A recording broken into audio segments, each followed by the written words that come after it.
السلام علیکم۔ Social media پہ پچھلے دنوں سے ایک بات گردش کر رہی تھی کہ کرونا کرائسس نے ثابت کر دیا ہے کہ پاکستان کو دفاعی بجٹ کی ضرورت نہیں تھی، ان ٹینکوں، میزائلوں، ہتھیاروں، فوج اور جنگی جہازوں کی ضرورت نہیں تھی، بلکہ صحت کے بجٹ کی ضرورت تھی۔ تو میرے خیال میں یہ بات انتہائی غیر معقول ہے، تو میں نے سوچا کہ میں اس کا جواب ریکارڈ کرا دوں۔ سب سے پہلے دیکھتے ہیں کہ قرآن پاک اس بارے میں کیا کہتا ہے۔ تو قرآن پاک کی سورہ انفال کی آیت نمبر 60 میں یہاں پہ نیچے پروڈیوس بھی کر دوں گا۔ اس میں 3 باتیں کہی گئی ہیں جن کا کم و بیش مفہوم میں آپ کے سامنے پیش کرتا ہوں۔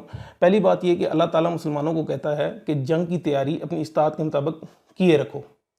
دوسری بات یہ ہے کہ تاکہ اس جنگ کی تیاری سے اللہ تعالیٰ اپنے دشمنوں اور تمہارے دشمنوں کے دلوں میں خوف ڈال دے، اور ان دشمنوں کے دلوں میں بھی خوف ڈال دے جن کو تم نہیں جانتے لیکن اللہ جانتا ہے۔ اور تیسری بات سب سے اہم جو ہے، اس میں اللہ تعالیٰ یہ کہتا ہے کہ تم جو بھی مال اس راہ میں خرچ ہوگے وہ تمہیں مکمل طور پر لوٹا دیا جائے گا، اور اس بارے میں ناانصافی نہیں کی جائے گی۔ یہ تو تھی قرآن پاک کی بات۔ اب اگر ہم سنت سے کوئی سبق حاصل کرنا چاہیں تو میں آپ دوستوں کو کہوں گا کہ سیرت کی کوئی بھی کتاب نکال کے پڑھ لیں کہ نبی پاک صلی اللہ علیہ وسلم کی ملکیت میں جو سامان تھا اس کا کتنا حصہ ہتھیاروں، زروں، تلواروں، نیزوں پہ مشتمل تھا، آپ کو خود اندازہ ہو جائے گا۔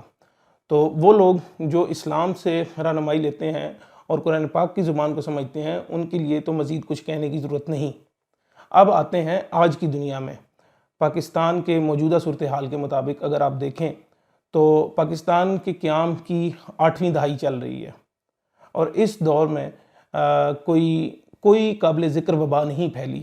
کجا یہ کہ ایک عالمی وبا آئی ہو جس نے دنیا کی عظیم ترین طاقتوں کے گھٹنے بھی ٹکا دیے ہوں، جبکہ پاکستان نے اپنی بقا کی جنگ غالباً اپنے قیام کی ہر دہائی میں لڑی۔ اگر نام میں لینا چاہوں تو 1948 کی کشمیر کی جنگ، 65 کی جنگ، 71 میں ملک 2 ٹکڑے ہو گیا، اس کے بعد 2002 کا سٹینڈ آف، 2008 کا سٹینڈ آف، 2013 کا سٹینڈ آف، 2016 سے لے کے 2018 تک کی سرحدی جھڑپیں، 2019 کی جھڑپیں، کارگل اور سیاچن کا قضیہ اس کے علاوہ ہے۔ تو کوئی بھی بندہ جو معمولی سی ریاضی جانتا ہے وہ حساب لگا لے گا کہ پاکستان کے اندر وبا کی پروبیبلٹی کتنی ہے اور جنگ کی پروبیبلٹی کتنی ہے۔ تو اس سے صاف ظاہر ہوتا ہے کہ دفاعی بجٹ پہ آپ انگلی نہیں اٹھا سکتے۔ اب اس کا ہرگز یہ مطلب نہیں کہ میں فوج کا حمایتی ہوں اور میں ان کے بجٹ کو بیجا جو ہے اس کی سپورٹ کر رہا ہوں، ایسا نہیں ہے۔ میرا کہنے کا مقصد یہ ہے کہ ہمیں سوچنا چاہیے کہ فوج میں کیا خاص بات ہے، وہ کیوں اتنی کامیاب ہے، وہ کیوں اتنا مالدار ادارہ لگتا ہے، جبکہ سول ڈومین میں اگر آپ دیکھیں تو ملک کے بڑے ترین اداروں سے لے کے چھوٹے ترین ادارے مثلاً بلدیہ تک ہر جگہ پہ نااہلیت کی وبا پھیلی ہوئی ہے۔ جو بھی بجٹ انہیں ملتا ہے یا وہ کرپشن کی نظر ہو جاتا ہے یا مس مینجمنٹ کی وجہ سے وہ ضائع ہو جاتا ہے، اور آخر میں آپ کو کمزور ادارے ملتے ہیں جن کی کوئی بھی حیثیت نہیں ہوتی۔ تو میں یہاں پہ یہ موقف پیش کرنا چاہ رہا ہوں کہ کسی قوم نے بھی جب کسی سیکٹر کے اندر یا کسی شعبے کے اندر ترقی حاصل کرنی ہے تو اس کو 2 چیزیں چاہیے: منظم ادارے اور تربیت یافتہ انفرادی قوت۔ یہی بات یہ ایک کتاب ہے learning to live with the bomb, Naeem Salik صاحب کی ہے۔ اس میں انہوں نے پاکستان کی ایٹمی بم بنانے کے سفر کا تجزیہ کیا ہے۔ تو اس میں انہوں نے پاکستانیوں کے لیے ایک بڑی خوبصورت بات لکھی ہے، وہ میں آپ کو پڑھ کے سنانا چاہ رہا ہوں، میں یہاں پہ اسکرین پہ بھی ڈال دوں گا۔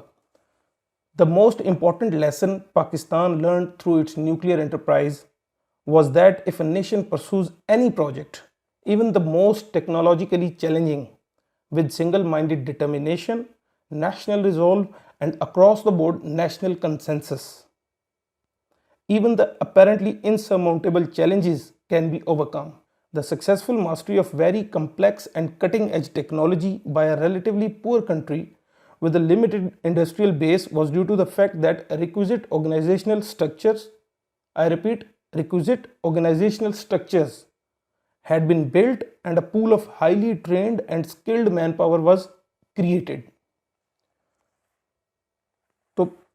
یہی بات ہے کہ ہم نے اگر کسی شعبے کے اندر بھی ترقی حاصل کرنی ہے تو ہمیں مضبوط اور منظم ادارے جو کہ اپنے دائرہ کار کے اندر خود مختار ہوں، جس میں کوئی سیاسی مداخلت نہ ہو، اور نمبر 2 انفرادی قوت کا تربیت یافتہ ہونا، یہ 2 چیزیں بہت ضروری ہیں۔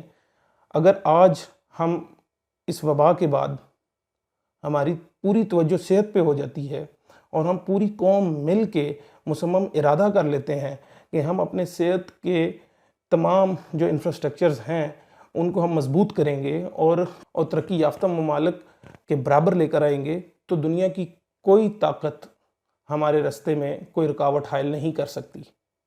تو بس یہی پیغام ہے کہ بجائے یہ کہ جو آپ کے ملک کے اندر موجود منظم ادارے ہیں ان پہ تنقید کرنے کے، آپ کاوش کریں کہ آپ جس شعبے سے تعلق رکھتے ہیں آپ اس شعبے میں وہی چیزیں امپلیمنٹ کریں جو فوج نے اپنے ادارے کے اندر امپلیمنٹ کی ہیں، یا اس کے علاوہ بھی سول گورنمنٹ کے اندر بھی چند ادارے ہیں جو انتہائی منظم اور کامیاب ہیں۔ تو تنقید کی بجائے محنت اور لگن کی ضرورت ہے تاکہ ہم اپنے ملک کو خوشحال اور ترقی یافتہ بنا سکیں۔ شکریہ۔